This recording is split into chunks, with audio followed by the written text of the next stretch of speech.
नमस्कार। स्वागत है आपके अपने यूट्यूब चैनल आधारशिला क्लासेस में। हम लोग संधि पढ़ रहे थे संस्कृत व्याकरण में। तो हमने संधि की चर्चा की थी। संधि में हम लोगों ने संधि के प्रकारों को पढ़ा था। संधि के प्रकार में हम लोगों ने स्वर संधि को पढ़ा था। आज हम लोग पढ़ेंगे व्यंजन संधि। व्यंजन संधि में भी हम लोगों ने पिछले वीडियो में व्यंजन संधि के कुछ नियमों को जाना था और बाकी आज सभी नियमों को जानेंगे व्यंजन संधि के। और आज व्यंजन संधि को हम समाप्त करेंगे। व्यंजन संधि का अगला नियम है वा पदान्तस्य। वा पदान्तस्य। वा पदान्तस्य नियम कहता है कि यदि प्रथम संधि पद के अंत में यदि प्रथम संधि पद के अंत में म आए और द्वितीय संधि पद का आरंभ जो हो स्पर्श वर्ण से हो तो म को हम अनुस्वार में बदल देते हैं। यदि प्रथम संधि पद के अंत में म आए और द्वितीय संधि पद के अंत में आरंभ में स्पर्श वर्ण आए तो हम संधि के वक्त जो है म को अनुस्वार में या पंचम वर्ण में बदल देंगे। चलिए इसके एग्जाम्पल से हम इसको समझने का प्रयास करते हैं। एग्जाम्पल में है अहम जोड़ कारः। तो अहम जोड़ कारः में जो है म जो है वह अहम जोड़ कारः में म है और म के बाद जो है द्वितीय संधि पद इसका आरंभ क से हो रहा है। क जो एक स्पर्श वर्ण है, इस कारण हम म को किस में बदल देंगे? अनुस्वार में बदल देंगे। तो अहम जोड़ कारः में म बदल जाएगा अनुस्वार में तो बन जाएगा अहंकारः। उसी प्रकार पम जोड़ चम है तो म जो है म के बाद च आ रहा है और च जो है एक स्पर्श वर्ण है तो हम म को अनुस्वार में बदल देते हैं। ये हम लोग नियम पढ़ रहे हैं। तो पम जोड़ चम हो जाएगा पंचमः। या म को यदि हम अनुनासिक वर्ण में बदलते हैं तो हो जाएगा पंचमः। उसी प्रकार किम जोड़ चित है वो बदल जाएगा किंचित या किमचित। उसी प्रकार सम जोड़ गम है वो भी हमारा बदल जाएगा, म बदल जाएगा अनुस्वार में यानी बन जाएगा संगम या संगम।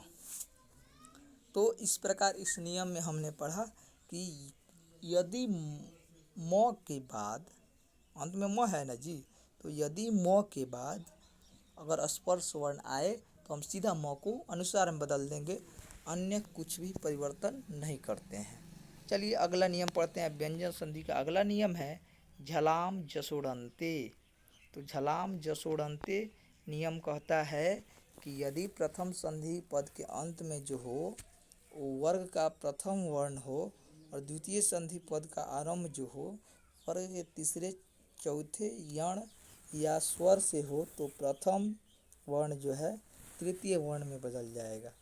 हमने कहा यदि प्रथम संधि पद के अंत में प्रथम वर्ण आए और द्वितीय संधि पद का आरंभ जो हो वो तीसरे चौथे वर्ण या यण या स्वर से हो तो प्रथम वर्ण तृतीय वर्ण में बदल जाता है।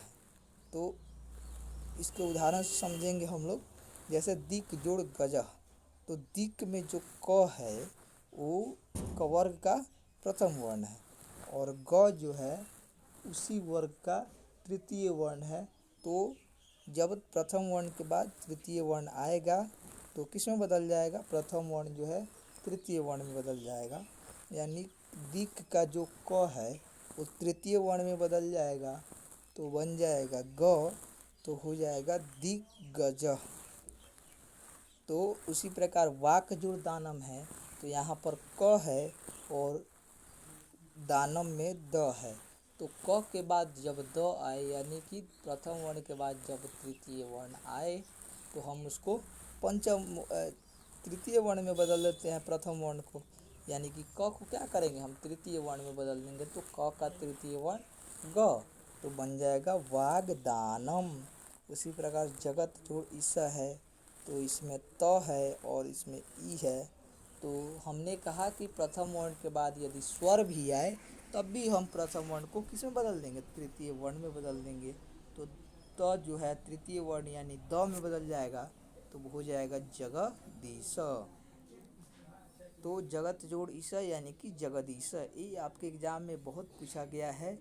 दिग्गज, जगदीश, ये सब और वागदानम, ये सब महत्वपूर्ण एग्जाम्पल हैं। अब है अगला अप जोड़ जम। तो अप जोड़ जम जो है, इसमें प जो है प्रथम वर्ण है पवर्ग का और ज जो है तृतीय वर्ण है चवर्ग का। तो जब प्रथम वर्ण के बाद तृतीय वर्ण आए तो हमने सीधा कहा कि प्रथम वर्ण को तृतीय वर्ण में बदल देते हैं। तो हमने प को तृतीय वर्ण यानी कि ब में बदल दिया और जम का जम यानी हो जाएगा अब जम। हमने व्यंजन संधि का अभी 2 नियमों को पढ़ा। अब हम इसके अगले तीसरे नियम पर चलते हैं। चलिए, तीसरा नियम है यरो अनुनासिको अनुनासिको वा। यरो अनुनासिके अनुनासिको वा। तो अनुनासिक क्या है? सबसे पहले हम लोग अनुनासिक को समझते हैं। तो समझ लीजिए कि अनुनासिक जो है वो किसी वर्ग का 5वां अक्षर होता है। अनुनासिक क्या होता है? किसी भी वर्ग का 5वां वर्ण अनुनासिक वर्ण कहलाता है। जैसे क वर्ग का 5वां वर्ण अंग, तो अंग जो होगा वो हमारा क्या होगा? अनुनासिक वर्ग वर्ण होगा। प वर्ग का 5वां वर्ण म, तो म जो होगा वो हमारा अनुनासिक वर्ण होगा। अनुनासिक वर्ण को हम दूसरे नाम से भी जानते हैं जो पंचमाक्षर के नाम से जाना जाता है। तो हम अनुनासिक कहे या पंचमाक्षर कहे, बात क्या है? बराबर है। तो अनुनासिक वर्ण यरो अनुनासिके अनुनासिकोवा नियम कहता है कि यदि किसी वर्ग के प्रथम वर्ण के बाद वर्ग का तृतीय वर्ण आए तो प्रथम वर्ण तृतीय या 5वां वर्ण में बदल जाएगा। यदि किसी वर्ण की प्रथम वर्ण के बाद वर्ण का 5वां वर्ण है, सॉरी तृतीय नहीं 5वां वर्ण है, तो वह तृतीय या 5वां वर्ण में बदल जाएगा। तो जैसे वाक जोड़ मय, तो यहाँ पर क जो है प्रथम वर्ण है और म जो है पंचम वर्ण है। तो हमने कहा कि यदि प्रथम वर्ण के बाद पंचम वर्ण आता है तो हम प्रथम वर्ण को किसमें बदल देंगे? तृतीय वर्ण में बदल देंगे। तो हो जाएगा वाग्मय। या प्रथम वर्ण को यदि हम पंचम वर्ण में बदलते हैं तो बन जाएगा वांगमय। उसके बाद है उत जोड़ नति।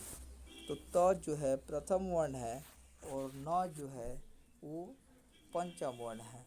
तो प्रथम वर्ण के बाद पंचम वर्ण आएगा तो सिंपल सा है कि प्रथम वर्ण को हम तृतीय या पंचम वर्ण में बदल देंगे। तो उत जोड़ नति जो है इसको हम त को किस में बदल देंगे? तृतीय वर्ण यानी द में बदले तो हो गया उद जोड़ नति, उदनति। और यदि न में बदले यानी पंचम वर्ण में बदले तो हो जाएगा उन्नति। उसी प्रकार उत जोड़ मुख है, तो इसमें त को यदि द में बदलेंगे तो हो जाएगा उद्मुख, और त को यदि न में बदलते हैं तो बन जाएगा उन्मुख। उसी प्रकार है जगत जोड़ नाथ। तो यहाँ पर त जो है प्रथम वर्ण है और न जो है पंचम वर्ण है, तो त बदल जाएगा द में या न में, तो हो जाएगा जगतनाथ या जगन्नाथ। चलिए अब बढ़ते हैं स्व व्यंजन संधि के अगले नियम की ओर और अंतिम नियम की ओर। अगला नियम है झयो हो अन्यतर श्याम, और यह अंतिम नियम है। तो झयो हो अन्यतर श्याम नियम जो है कहता है यदि प्रथम वर्ण के बाद हो आए, यदि प्रथम वर्ण के बाद क्या आए? हो आए, तो प्रथम वर्ण के अनुसार प्रथम वर्ण जो है तृतीय वर्ण में और ह जो है चतुर्थ वर्ण में बदल जाता है। हमने कहा यदि प्रथम वर्ण के बाद ह आए तो प्रथम वर्ण को तीसरे वर्ण में और ह को चतुर्थ वर्ण में बदल देते हैं। तो उत जुड़हार, तो त जो है यहाँ पर प्रथम वर्ण है और ह आ रहा है चूँकि त की बात, तो हमने कहा कि त को किस में बदल देंगे? द में बदल देंगे यानी तृतीय वर्ण में बदल देंगे। और ह को किस में बदल देंगे, चतुर्थ वर्ण में बदल देंगे, यानी त का चतुर्थ ध, तो बन जाएगा उद्धार। और तत् जोड़ ही त, तो इसमें त के बाद ह आ रहा है, यानी प्रथम वर्ण के बाद ह आ रहा है, तो हम त को बदल देंगे द में और ह को बदल देंगे ध में, तो बन जाएगा तद्धित। उसी प्रकार वाक जोड़ हरि है, तो क बदल जाएगा ग में और ह बदल जाएगा घ में, तो बन जाएगा वाघारी। उसी प्रकार उच्च हृतम है, तो त बदल जाएगा द में और ह बदल जाएगा ध में, तो बन जाएगा उद्धृतम। तो इस प्रकार हमारा व्यंजन संधि के नियम हम आज कंप्लीट होता है। अगले वीडियो में हम लोग चर्चा करेंगे विसर्ग संधि के नियमों को, और विसर्ग संधि कैसे करते हैं इस बात की चर्चा करेंगे। आज का वीडियो यहीं पर समाप्त करते हैं। धन्यवाद।